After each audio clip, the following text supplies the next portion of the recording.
बेहद स्वागत आप सभी का। मैं आपके साथ अब्दुल नबी हसन। बुलेटिन की शुरुआत करते हैं पैसा कानून पर एक वृहद चर्चा और लोगों से मिले सुझाव के आधार पर ड्राफ्ट तैयार करने के लिए रांची में आज कार्यशाला का आयोजन किया गया।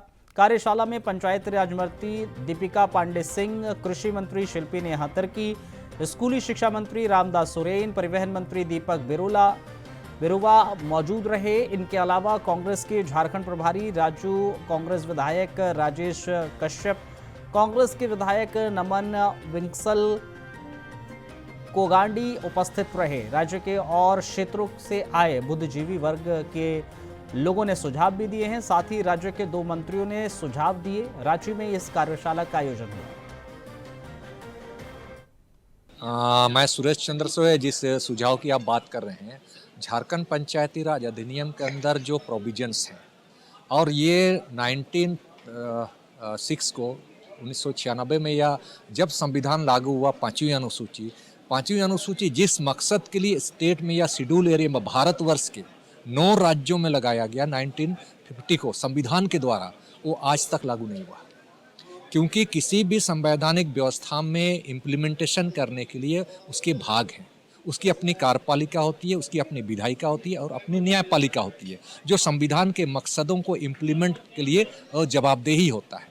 तो जैसे संविधान भाग 5 में है, संघ का है, तो संघ का दायित्व होता है कि संघ सूची पर विनिर्दिष्ट विषयों पर कानून बना करके जनता को लोक कल्याणकारी स्टेट के रूप में देना संघीय ढांचा का मामला है।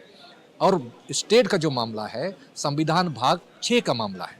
इसके अंतर्गत अनुच्छेद 152 से लेकर 237 तक का है। इसकी अपनी कार्यपालिका होती है, इसकी अपनी विधायिका होती है और इसकी न्यायपालिका होती है। फिर संघ राज्य है, दिल्ली जिसकी आप बात करता है, वो भाग 8 का मामला है। उसकी अपनी कार्यपालिका है, उसकी विधायिका है और उसकी न्यायपालिका, जो आपका 239 से लेकर 242 तक है। और राज्य में जो अभी हम लोग जिसका पंचायती राज व्यवस्था का बात कर रहा है, ये संविधान भाग 9 का मामला है, जो 73 संविधान संशोधन 1992 के द्वारा आया। इसका अनुच्छेद 243 से ए से लेकर 243 हो। तो हम लोग जहां अनुसूचित क्षेत्र की जब बात कर रहे हैं भारतवर्ष में, ये 244 सब क्लोज 1 भाग 10 और 5वीं अनुसूची का प्रशासनिक व्यवस्था का बात है।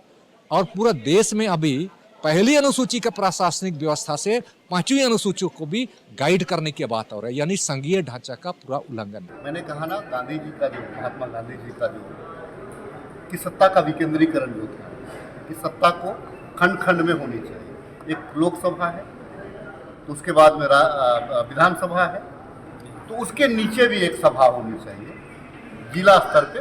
तो गांधी जी का स्वराज का कॉन्सेप्ट था जो पूरे भारतवर्ष में, लेकिन 6 शेड्यूल एरिया में थोड़ा सा, चूंकि ये शेड्यूल एरिया है, तो यहाँ पे ट्राइबल कल्चर, ट्राइबल संसाधन को संरक्षित करने का मामला आता है। इसीलिए यहाँ पे पेशा नियमों लीला। और पेशा एक्ट में कहने का मतलब क्या है कि जैसे सरकार जिससे कहीं पे अभी फर्स्ट बैठक है, पंचायती राज का इस्तेमाल कर रही है सरकार, जिसको कुछ यहाँ के बुद्धिजीवी चाहते हैं कि परंपरागत व्यवस्था की बात है। अब पंचायती ना लिख करके आप मुखिया के अंडर में मुझे क्यों आप रखेंगे? हाँ? मुखिया के अंडर में, चुने हुए जनप्रतिनिधि के अंडर में मैं क्यों रहूं? मैं स्वयं व्यवस्था हूं, तो मेरी व्यवस्था को आप मुझे ये लागू कर रहे हैं ना। क्या विरोधाभास?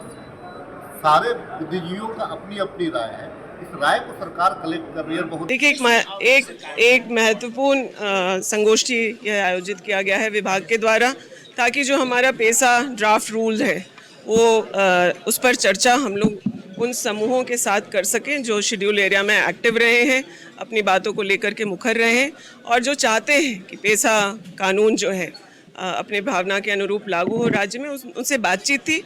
जो ड्राफ्ट रूल हम लोगों ने पब्लिक डोमेन में डाला, उस पर कई सारे सुझाव आए हैं, उसमें से कई स्वागत योग्य हैं। मैं यही कहना चाहूँगी इस वक्त कि विभाग बहुत गंभीर है पेशा कानून को जल्द से जल्द लागू करने के लिए, लेकिन इसमें जो भी सुझाव आए हैं मुझे लगता है महत्वपूर्ण है, उसको समाहित करते हुए हम लोग आगे इसको पूर्ण करेंगे। चलिए, इस बुलेटिन में फिलहाल इतना ही। इजाजत दीजिए। नमस्कार।